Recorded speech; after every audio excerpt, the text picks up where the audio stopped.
Hi, I'm Dale LeFevre. I'm John Allsopp.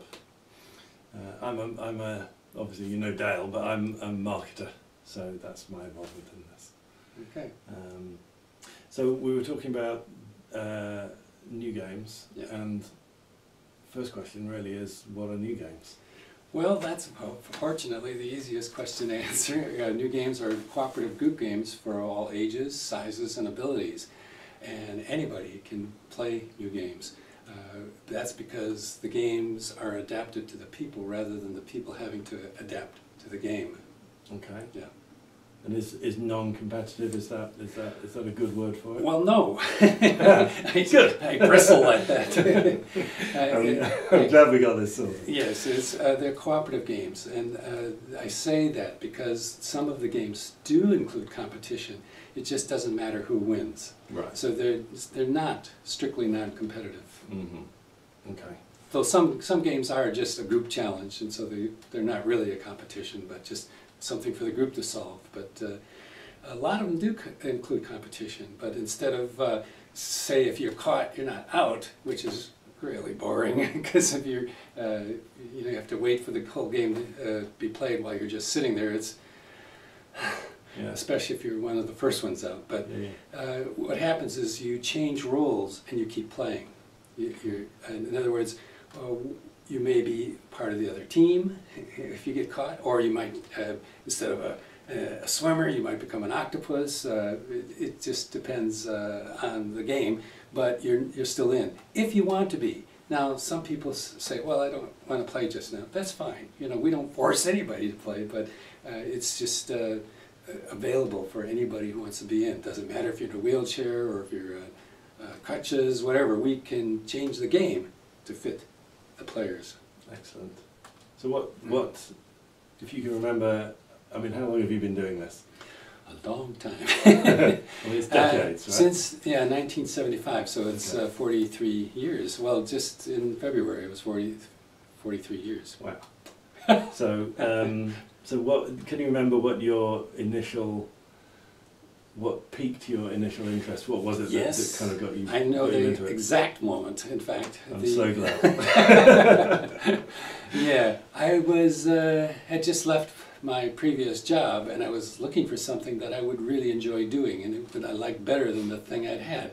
That was kind of my rule of thumb, If I moved on, I moved on to something better. And I was just watching a program called Make-A-Wish, appropriately enough, on television, and they had a segment on new games. And when I saw that, I said, that's what I want to do. Excellent. And, well, it didn't just instantly happen, but I called ABC Television in New York, and they told me who to get in touch with, the producer of the program. He gave me the address of the folks, and I wrote a letter, and it took a couple months, but a couple months later I get a phone call, and they said, would you like to come out and train with us? And I said, yes! So a week later, I packed up some stuff and caught a ride out to California. I was living in the East Coast then, of the States, and I've been doing it ever since. February of 1975. Excellent. And I guess the life is, apart from delivering new games and running workshops and so on, it's collecting and discovering and nurturing new ideas for new games. And so what's that all about? Where do you get the ideas for new games? Well, from people who come to my workshops, quite frankly. There are sections in the workshop where people present games themselves, and we give them feedback. We try to keep it positive, what did people like about how the person presented the game, and then maybe, well, what might they do differently? It's not necessarily a criticism, but just maybe alternative ways of doing a thing.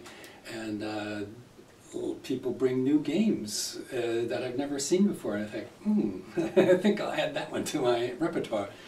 And so that it's grown as I've traveled around and just experienced other people's games.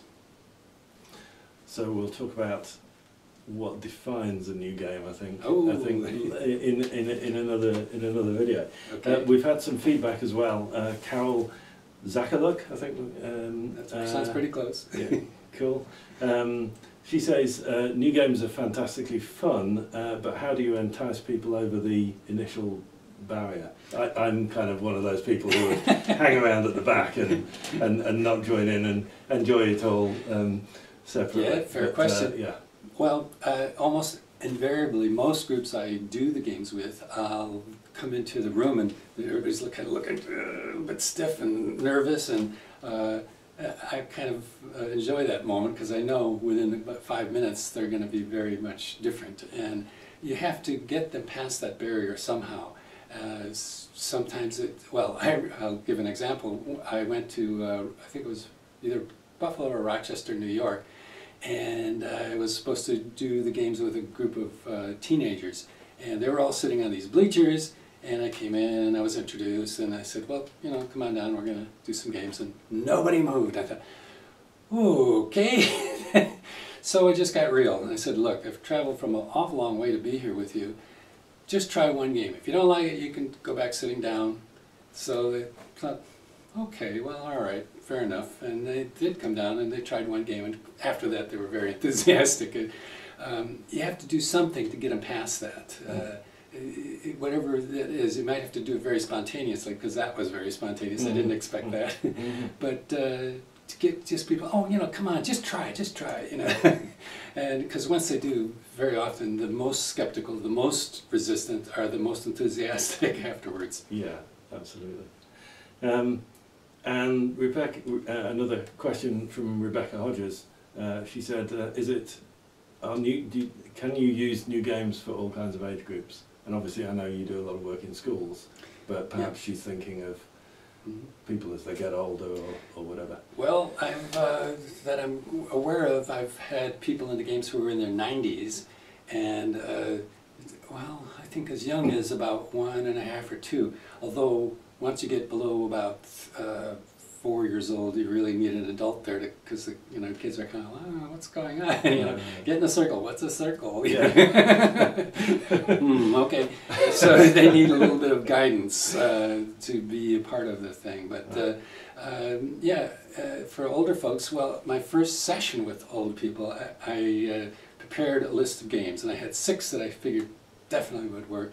Another 6, like, not so sure, and then all the others, and so I did the 6 that I thought would work, and they did, and that was fine. Then I tried the other 6, and then I just thought, well, might as well try it.